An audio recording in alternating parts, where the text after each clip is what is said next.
Let us now consider some definitions and formulas in heat and thermodynamics. The first one is specific heat. तो specific heat का मतलब क्या है? तो पहले हम लोग यूनिट मास ऑफ सब्सटेंस लेंगे. यूनिट मास मतलब कितना? यूनिट मतलब 1. Suppose I consider 1 kg water. कितना? 1 किलो पानी. मेरे पास है 1 किलो पानी. 1 kg वाटर. अभी टेम्परेचर कितना है? 1 किलो पानी का टेम्परेचर मान लो at this point is room temperature which is 25 degree Celsius. फिर मैंने इसको बर्नर लगाया, नीचे से क्या लगाया? बर्नर, और हीट करना चालू किया. बर्नर लगा के हीट करते करते थोड़ी देर बाद ये टेम्परेचर कितना हो जाएगा? मान लो 25 डिग्री सेल्सियस से बढ़ के ये 26 डिग्री सेल्सियस हो गया. कितना? 26. तो how much is the rise in temperature? Rise in temperature is 1 degree Celsius. 1 kilo water है. कितना वाटर है? 1 किलो. और राइज इन टेम्परेचर कितना है? 1 डिग्री सेल्सियस. तो इसको जितना हीट मुझे देना पड़ा, that is called as specific heat of water. 25 degree Celsius पे पहले पानी था. 1 किलो पानी पहले 25 डिग्री सेल्सियस पे था. अब हीट करने पे, गर्म करने पे 25 से 26 डिग्री सेल्सियस हुआ. 25 से 26 degree Celsius. So how much is the rise in temperature? 1 degree Celsius. So amount of heat given to raise the temperature of unit mass of water, मतलब 1 kg water, from 25 degree Celsius to 26 degree Celsius, that is 1 degree Celsius rise in temperature, is called as specific heat of water. तो कोई भी general definition क्या होगा? amount of heat required to raise the temperature of unit mass of substance, means 1 kg of substance, by 1 degree Celsius is called specific heat of that substance. तो इसका formula क्या है? तो let us see the formula. ये definition तो clear है. Specific heat का symbol है स्मॉल सी या फिर स्मॉल एस, दोनों ही यूज होता है. Amount of heat required to raise the temperature of unit mass of substance by 1 degree Celsius. अब इसका फॉर्मूला है delta Q is equal to M C delta T. क्या फॉर्मूला है? Delta Q is equal to M c delta T.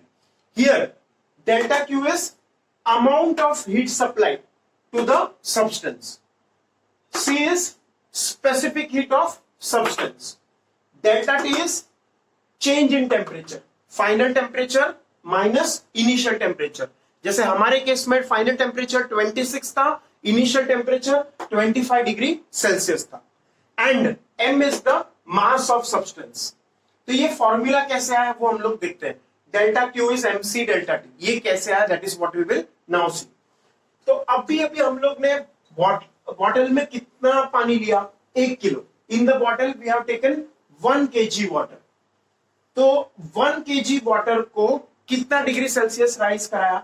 1 degree Celsius. We had 1 kg water, 1 kg water, and how much was the rise in temperature? 1 degree Celsius. तो 1 kg water को 1 degree Celsius rise करने के लिए कितना heat देना पड़ा? Specific heat C बोलो या तो स्पेसिफिक हीट S बोलो. Let us call the heat required is S. Specific heat का सिंबल क्या है? S बोल दो या फिर C बोल दो, स्मॉल c. तो अगर मैं 2 किलो पानी लू, कितना पानी लू? 2 किलो. तो 2 किलो पानी 1 डिग्री सेल्सियस राइज करने के लिए कितना हीट देना पड़ेगा? डबल मतलब 2 टाइम्स स्पेसिफिक हीट. अगर 3 किलो पानी लू 1 डिग्री सेल्सियस राइज के लिए तो कितना देना पड़ेगा? 3C. 3 किलो पानी 1 degree Celsius rise, 3C heat देना पड़ेगा. अगर मैं M किलोस पानी लू, M किलोस, तो कितना हीट देना पड़ेगा? MC. MC is the amount of heat required for 1 degree Celsius rise in temperature. 1 kilo के लिए 1C, 2 किलो के लिए 2C, 3 किलो के लिए 3C, M किलो के लिए MC. अब how much is the rise in temperature? 1 degree Celsius. अगर 1 डिग्री सेल्सियस के बदले M किलोस को 2 डिग्री सेल्सियस राइज कराना है तो 2MC होगा. 3 डिग्री सेल्सियस राइज कराना है तो 3 टाइम्स mc लगेगा। Delta T degree Celsius rise कराना है, कितना? Delta T degree rise in temperature, delta T degree Celsius. तो डेल्टा टी एमसी आएगा कि नहीं? How much is the amount of heat? Delta T MC delta T, इतना heat लगेगा। Delta T degree Celsius rise के लिए, delta T degree Celsius rise के लिए एमसी डेल्टा टी हीट लगेगा। तो that is the formula, delta Q is MC delta T, delta Q is MC delta T. ये फॉर्मूले में delta Q is the amount of heat supplied to m kgs of substance having specific heat small c for change in temperature delta t। और अगर मास kg में लिया, specific heat SI units में लिया, delta T degree Celsius में लो या kelvin में लो, then if everything is in SI units, then delta Q will also be in SI units, which is joule। इस फॉर्मूले से हम लोग और एक फॉर्मूला निकाल सकते हैं, C is delta Q upon M delta T। C का फॉर्मूला क्या है? स्पेसिफिक हीट का delta Q upon M delta T। तो इसका यूनिट क्या आएगा? हीट का यूनिट जैसे मैंने अभी बताया जूल, मास का केजी, चेंज इन टेम्परेचर का केल्विन। तो दिस इज द ऐसा unit, joule per KG kelvin. अब change in temperature degree Celsius में और केल्विन में सेम होता है, इसीलिए चेंज इन टेम्परेचर अगर तुम डिग्री सेल्सियस में लो तो भी ये ऐसा यूनिट है, joule per KG degree Celsius. This is the ऐसा यूनिट ऑफ स्पेसिफिक हीट। और नॉन ऐसा यूनिट का बात करें, सीजीएस यूनिट का बात करें, तो उस केस में हीट किस में होगा? अर्ग इज द सीजीएस यूनिट। और मास किस में होगा? Gram. Change in temperature degree Celsius में ले सकते हैं, अर्ग पर ग्राम डिग्री सेल्सियस। और एक यूनिट होता है हमारे पास हीट का, और एक यूनिट कौन सा है हीट का? Calorie. Calorie is another unit of heat energy, where 1 calorie is 4.2 joule. 1 calorie 4.2 joule है। Exactly speaking 4.18 calorie, 18 joule, 4.18 joule. 1 calorie is 4.18 joule.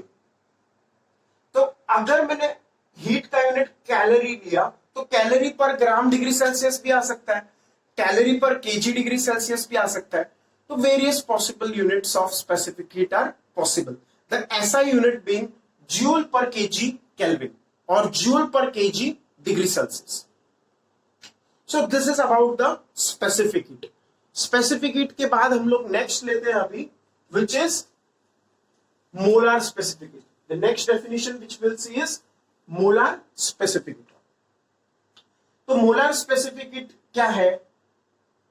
molar specific heat का दूसरा नाम है molar heat capacity। अब देखो, पहले हम लोग ने इसमें पानी लिया था, अब पानी न लेके हम लोग इसमें गैस ले।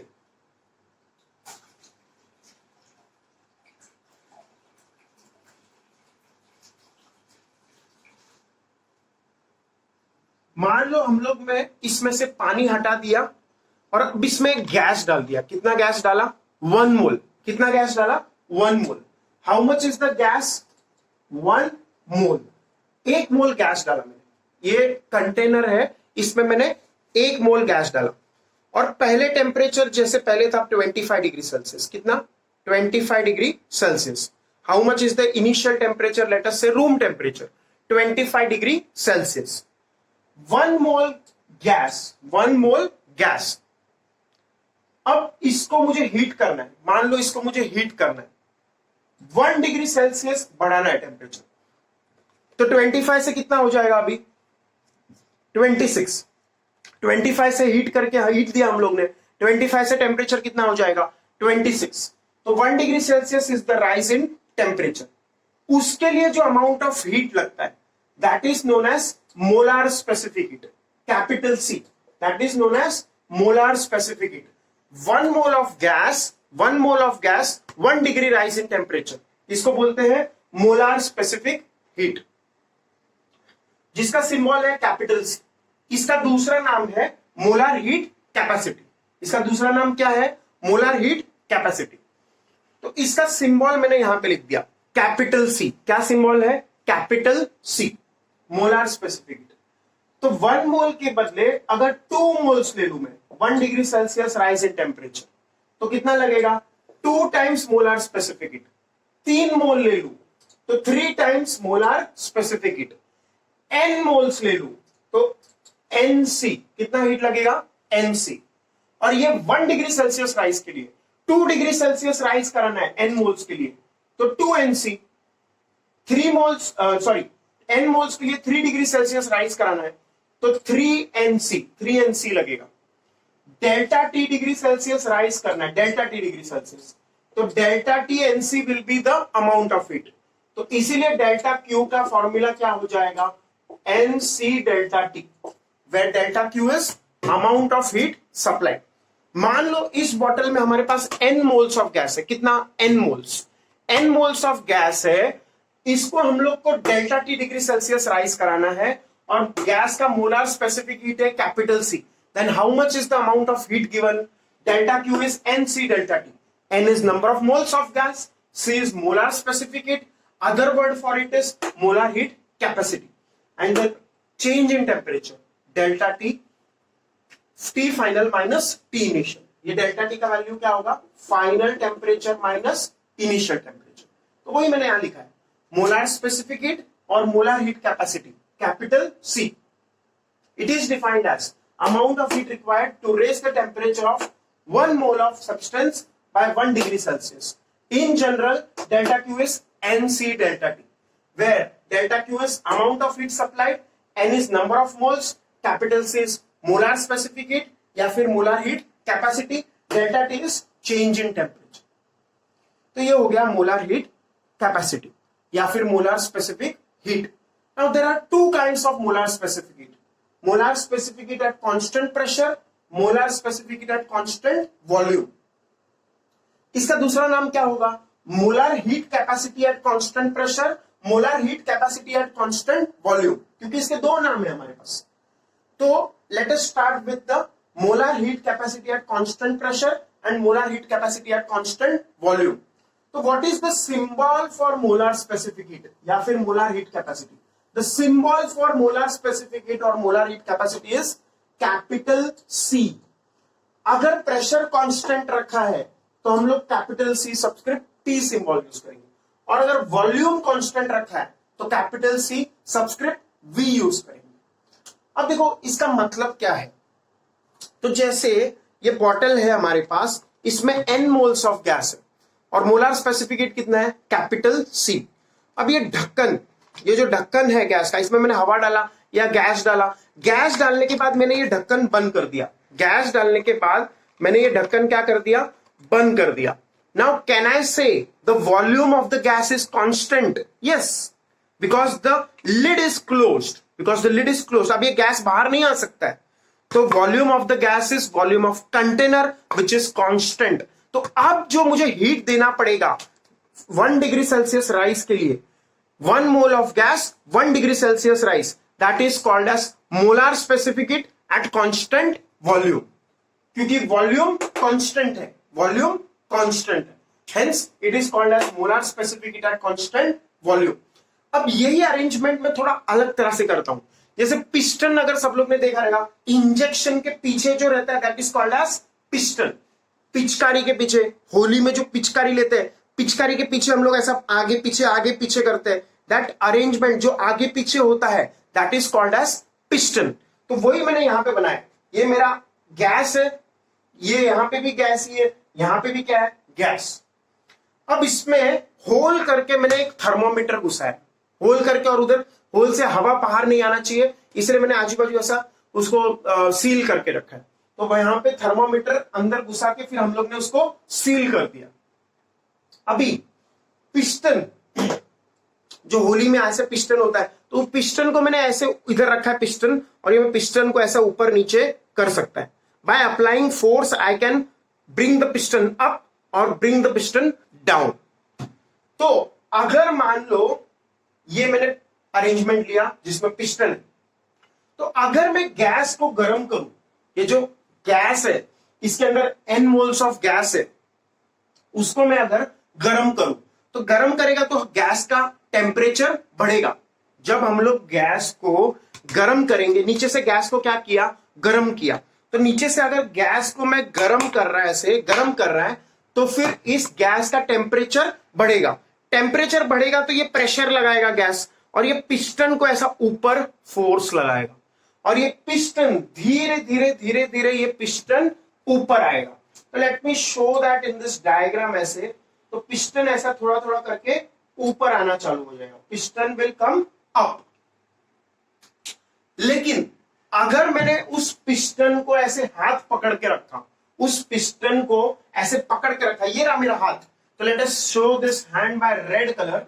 ये मेरा हाथ है, जो मैंने ऐसा रेड कलर में दिखाया यहाँ पे, दैट इज माय हैंड। तो हैंड से, हाथ से मैंने ये पिस्टन को पकड़ के रखा है, तो क्या ये पिस्टन ऊपर आ सकता है? नहीं, मैंने उधर फोर्स लगा के रखा है, हाथ से उस पिस्टन को पकड़ के रखा है, तो अब ये पिस्टन ऊपर नहीं आ सकता। तो पिस्टन ऊपर नहीं आ सकता तो पिस्टन यहीं पे रहेगा, तो that means volume will be constant. If I hold this piston by my hand and apply a force and not let the piston move up or move down, I keep the piston at the same position, then the volume of the gas is constant and this becomes molar specific heat at constant volume, denoted by symbol Cv। कौन सा symbol होगा? molar specific heat at constant volume। अगर मैंने हाथ नहीं पकड़ा है, अगर मैंने हाथ नहीं पकड़ा है तो गैस गर्म होगा। जैसे ही मैंने बर्नर लगाया, gas will increase its temperature and gas will expand, gas will expand and due to expansion the piston will move up। piston कहां जाएगा? ऊपर। piston ऊपर जाएगा तो फिर pressure will be equal to atmospheric pressure। ऐसा क्यों होगा? हम लोग डायग्राम बनाने का समझ की कोशिश करते हैं। ये हम लोग का फिर से डायग्राम बनाएंगे। मान लो इनिशियली पिस्टन यहां,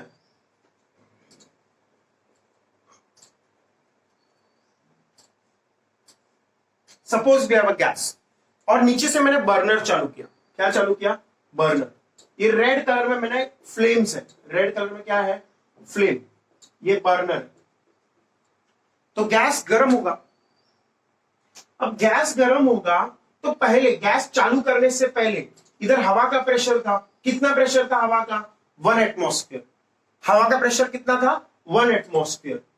अब pressure of gas on starting the burner, the pressure of gas will increase and pressure of gas increase होगा तो ये पिस्टन ऊपर जाएगा। पिस्टन क्या करेगा? ऊपर जाएगा। This is the new position of the piston in red color। Piston यहां आ जाएगा। पिस्टन कहां आ जाएगा? यहां। तो जब पिस्टन ऊपर जाएगा तो what we can say is volume increases। Volume क्या हो जाएगा? बढ़ जाएगा। तो वॉल्यूम इंक्रीज होगा तो प्रेशर कम हो जाएगा। volume increases then pressure decreases because pressure and volume are inversely proportional। ये हम लोग ने गैस लॉस में पढ़ा है, pressure and volume are inversely proportional। अगर प्रेशर वॉल्यूम बढ़ेगा तो प्रेशर कम होगा। तो प्रेशर जो गैस का बढ़ गया था अब कम होके फिर से 1 एटमॉस्फेयर हो जाएगा। अब कम होके कितना हो जाएगा? 1 atmosphere. Hence pressure of gas will remain constant। Hence pressure of gas will remain constant and hence it is a case of constant pressure। इसीलिए हम लोग ने इसको क्या बोला? Molar specific heat at constant pressure. अगर पिस्टन को मैंने फ्री छोड़ दिया ऊपर नीचे जाने के लिए, then it is a case of molar specific heat at constant pressure. और अगर मैंने पिस्टन को हाथ से पकड़ के रखा है, उसको ऊपर भी नहीं जाने दे रहा, नीचे भी नहीं जाने दे रहा, then it is a case of constant volume and the specific heat obtained, molar specific heat obtained is called molar specific heat at constant volume which is denoted by symbol C। तो ये हम लोग का ऐसे formula है। अब देखो दोनों केसेस के बारे में वापस हम लोग डिस्कस करते हैं। ये केस कौन सा है? लेफ्ट साइड वाला, this is molar specific heat at constant pressure. Right वाला केस कौन सा है? Molar specific heat at constant volume. तो what is the formula for delta Q? अभी जो फॉर्मूला पढ़ा हम लोग ने, N C delta T formula है कि? कौन सा फॉर्मूला हमारे पास? N C delta T. ये फॉर्मूला है कि delta Q is N C delta T. ये तो अभी डिराइव करके बताइएगा। This formula we have just derived. अगर कांस्टेंट प्रेशर का केस है तो delta Q is N C P delta T, और अगर कांस्टेंट वॉल्यूम का केस है तो delta Q is equal to NC delta T, लेकिन कौन सा molar specific heat? Constant volume वाला। तो एनसी डेल्टा टी ऐसा फॉर्मूला आएगा। एक बार डेल्टा क्यू आएगा एनसीपी डेल्टा टी, एक बार डेल्टा क्यू आएगा एनसीबी डेल्टा टी। अब थोड़ा सोचो वापस, अगर ये ढक्कन मैंने बंद करके रखा है, ढक्कन मैंने क्या करके रखा है? बंद। तो इन दैट केस अगर मैं हीट सप्लाई कर रहा है, then will the piston move up or down? No. Will there be any displacement of the piston? No. ये ढक्कन बंद करके रखा है, हाथ से पकड़ के रखा है पिस्टन को, तो क्या ये पिस्टन ऊपर नीचे जाएगा? नहीं। So the piston does not move in case of constant volume. Constant volume के केस में पिस्टन ऊपर नीचे नहीं जाएगा। तो ये पिस्टन का डिस्प्लेसमेंट नहीं हुआ, तो वर्क कितना होगा? वर्क का फॉर्मूला क्या है हमारे पास फिजिक्स में? Work is force into displacement. Work is force into displacement. क्या पिस्टन का डिस्प्लेसमेंट हुआ? नहीं। तो पिस्टन का डिस्प्लेसमेंट नहीं हुआ, इसीलिए वर्क डन जीरो है। वर्क डन कितना है? Zero. Work done in case of constant volume is zero. Work done in case of constant volume is zero. तो let us start with the equation. देखो हम लोग पहले इक्वेशन कौन सा लेते हैं? वर्क डन इज जीरो, ये याद रखो। अभी पहले हम लोग कांस्टेंट प्रेशर का केस लेते हैं। Constant pressure, molar specific at constant pressure. n moles of gas है। कितना मोल्स ऑफ गैस है? n moles of gas. We have n moles of gas and we are having constant pressure, मतलब piston is free to move. ये piston ऊपर नीचे हो सकता है। तो if I supply heat delta Q, कितना हीट सप्लाई किया? Delta Q. The amount of heat supplied delta Q by the gas, by the burner, the amount of heat supplied delta Q by the burner is used in increasing the temperature of the gas. मतलब it is the amount of heat supplied by the burner। ये नीचे जो burner है इसका जो heat supply होगा ये कहां यूज होगा? This is use to increase the internal energy of gas, delta U. Internal energy of gas कितना इंक्रीज होगा? Delta U. Delta U is the increase in internal energy of the gas. And there is work done. Work होगा, work is done to move the piston up. Piston पे work होगा। देखो हम लोग जो gas यहां पे हीट सप्लाई करेंगे, बर्नर जो हीट सप्लाई करेगा वो increasing the internal energy of gas में यूज होगा and doing work in moving the piston in upward direction in case of constant pressure. Constant pressure का केस चल रहा है। कांस्टेंट प्रेशर में ये piston is free to move, मैंने हाथ से नहीं पकड़ के रखा है। सो the amount of heat supplied delta Q is used in increasing the internal energy of the gas, delta U, plus work done in moving the piston. तो वही मैंने यहां लिखा है, इसको बोलते हैं first law of thermodynamics. First law of thermodynamics, amount of heat supplied to the gas delta Q is used in increasing the internal energy of the gas, मतलब increasing the temperature of the gas. Delta U is the increase in internal energy of the gas, and delta W is the work done in moving the piston.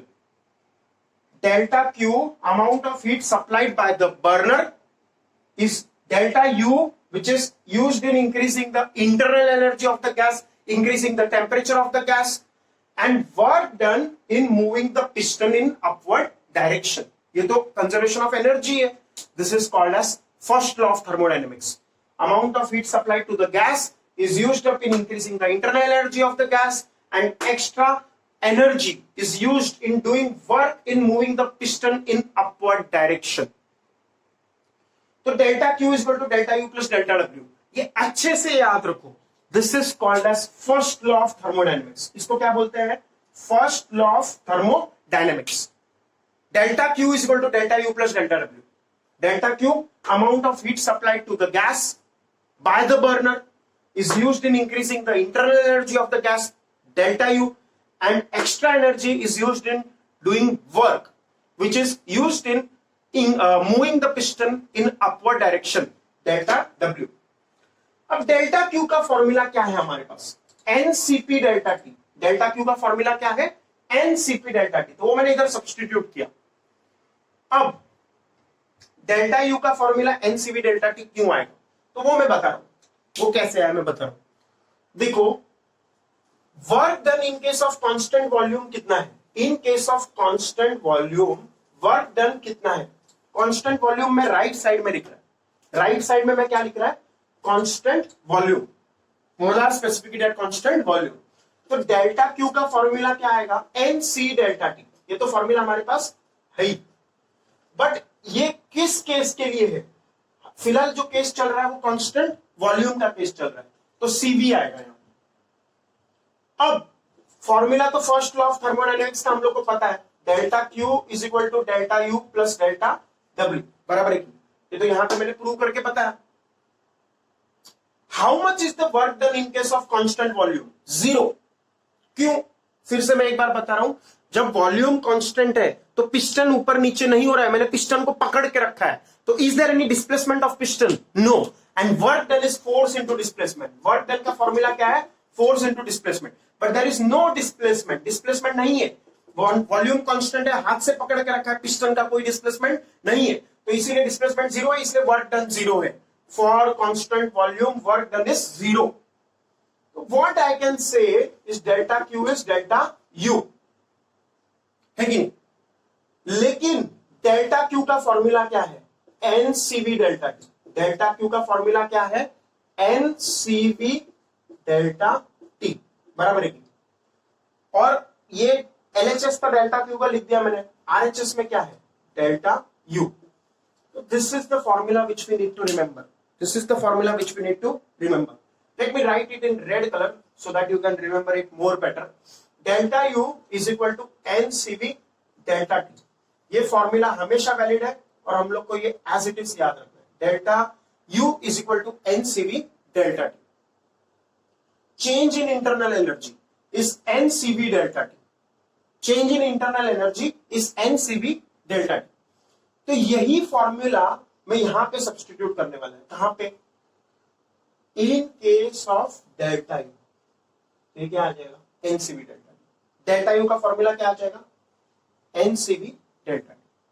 तो ये term कैसे आया समझा, delta Q आया यहां से NCP delta T, delta U आया यहां से NCV delta T from this formula. And अब वर्क डन के बारे में सोचते हैं, तो वर्क डन का फॉर्मूला, वर्क डन का फॉर्मूला होता है P delta V.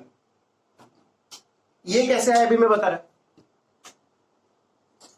Work done is force into displacement, work done is force into displacement, displacement को लिख दो डेल्टा एक्स, डिस्प्लेसमेंट को क्या लिखा, डेल्टा एक्स। अब फोर्स क्या होता है, force is pressure into area, force is pressure into area.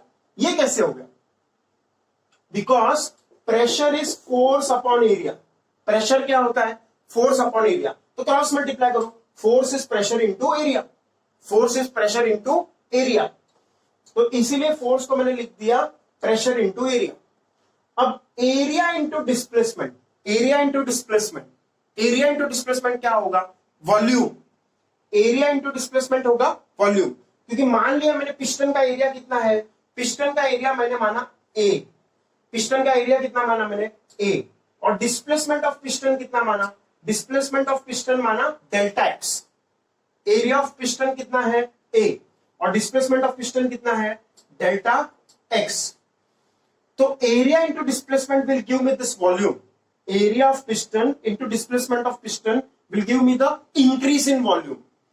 देखो जैसे यहां पे अगर ले हम लोग पिस्टन, मानो पिस्टन का एरिया कितना है ए, और मान लो इसका डिस्प्लेसमेंट कितना हो गया डेल्टा एक्स, तो that area into delta x will give me this volume, area into length is volume, area into length क्या होता है वॉल्यूम, तो एरिया इंटू डिस्प्लेसमेंट क्या होगा वॉल्यूम, तो इसीलिए फॉर्मूला हो जाएगा पी डेल्टा वी। तो वर्क डन का फॉर्मूला क्या हो जाएगा, पी डेल्टा वी, इसीलिए हम लोग ने वर्क डन को लिखा है P delta V, work done को क्या लिखा है पी डेल्टा। अब पी डेल्टा वी, पीवी का फॉर्मूला क्या है एनआरटी, पीवी का फॉर्मूला क्या है NRT, this is ideal gas equation. तो पी डेल्टा वी को हम लोग क्या लिख सकते हैं, NR delta T, P delta V को हम लोग क्या लिख सकते हैं एनआर डेल्टा टी। तो पी डेल्टा वी को हम लोग ने क्या लिखा एन आर डेल्टा टी, अगले स्टेप में पी डेल्टा वी को अगले स्टेप में हमने क्या लिखा एनआर डेल्टा टी। ये NCP delta T as it is लिखा, NCV delta T as it is लिखा, पी डेल्टा वी को मैंने लिखा NR delta T by using ideal gas equation. Ideal gas equation क्या है? PV is equal to NRT, तो P delta V क्या आएगा? NR delta T.